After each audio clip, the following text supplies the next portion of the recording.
भगवान विठ्ठलाच्या कानातील माशाचं रहस्य काय? भगवान विठ्ठलाच्या कानात माशाच्या आकाराचे कुंडल का आहेत? विठुरायाला हा दागिना इतका प्रिय का आहेत?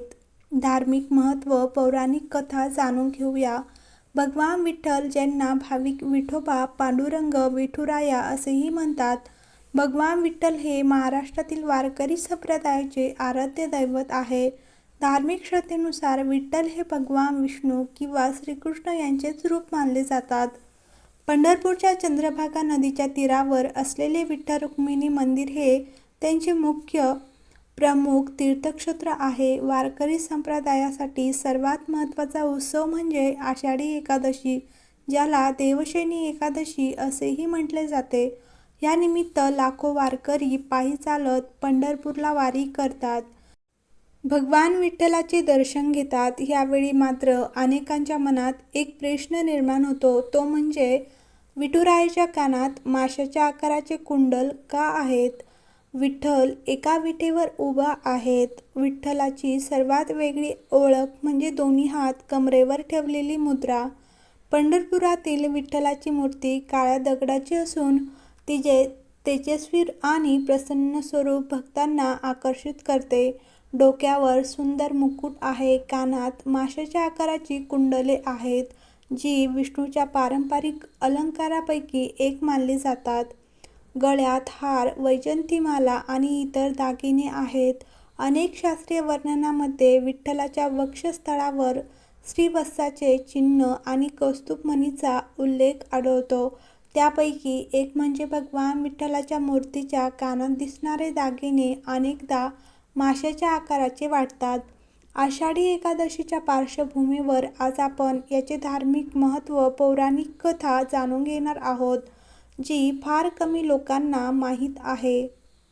तर भगवान विठ्ठलाच्या कानात माशाच्या आकाराचे कुंडल का आहेत? तर धार्मिक मान्यतेनुसार भगवान विठ्ठलाच्या कानात माशाच्या आकाराची कुंडलं का आहेत, जी विष्णूच्या पारंपरिक अलंकारापैकी एक मानली जातात. धार्मिक शिल्पकलेनुसार त्यांना मकर कुंडल म्हणजेच माशाच्या आकाराचे कुंडले असेही म्हटले जाते. मकर हा हिंदू पुराणातील एक पौराणिक जलचर प्राणी आहे. काही कलाशैलीमध्ये त्याचे रूप मासा, मगर आणि इतर जलचरांच्या मिश्र स्वरूपात दाखवले जाते. त्यामुळे सामान्य भक्तांना ही कुंडले माशाच्या आकाराची वाटू शकतात. भगवान विष्णूच्या कानात मकर कुंडले हे कशाचे प्रतीक आहे? भगवान विष्णूच्या अनेक मूर्तीप्रमाणेच विठ्ठलालाही विष्णूचे स्वरूप मानले जाते. मकर कुंडले ही दैवी तेज, संरक्षण आणि ऐश्वर्याचे प्रतीक मानले जातात. जलतत्त्वाशी संबंधित असल्यामुळे ती सृष्टी, जीवन आणि समृद्धीचेही प्रतीक मानले जातात. प्राचीन भारतीय शिल्पकला आणि मंदिर परंपरेत विष्णू, कृष्ण आणि इतर अनेक देवतांना मकर कुंडले घातलेली दाखवण्याची परंपरा आहेत.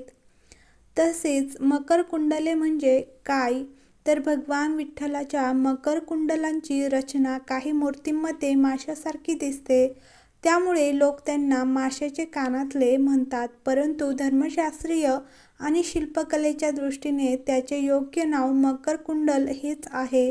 धार्मिक श्रद्धेनुसार पंढरपूरचे विठ्ठल हे भगवान विष्णूचे रूप असल्याने त्यांच्या कानातील मकर कुंडले ही विष्णूच्या पारंपरिक अलंकाराचा अविभाज्य भाग मानली जातात.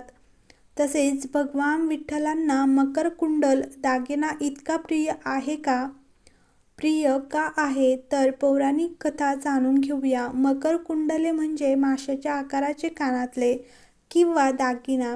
भगवान विठ्ठलाची मकर कुंडले, माशाच्या आकाराचे कानातले घालण्यामागे एक सुंदर कथा आहे. ही कथा भक्त आणि देव यांच्यातील अतूट प्रेम आणि भक्तीचा संगम दर्शवते. ही कथा आपल्याला शिकवते की देव जात किंवा वर्गाचा विचार न करता प्रत्येक भक्ताची भक्ती स्वीकारतो.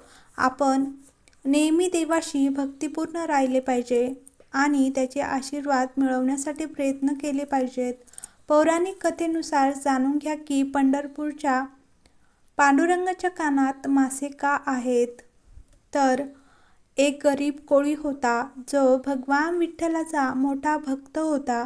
एके दिवशी तो देवाला आपला मासा अर्पण करण्यासाठी मंदिरात गेला, परंतु मंदिरातील पुजारी आणि उच्च जातीच्या लोकांनी त्याला थांबवले, कारण तो कोळी होता आणि देवाला मासे अर्पण करणे योग्य मानले जात नव्हते. तो कोळी बाहेर निराश होऊन उभा होता आणि त्याने देवाला प्रार्थना केली की त्यांनी त्याच्यासमोर प्रगट होऊन त्याचे अर्पण स्वीकारावे.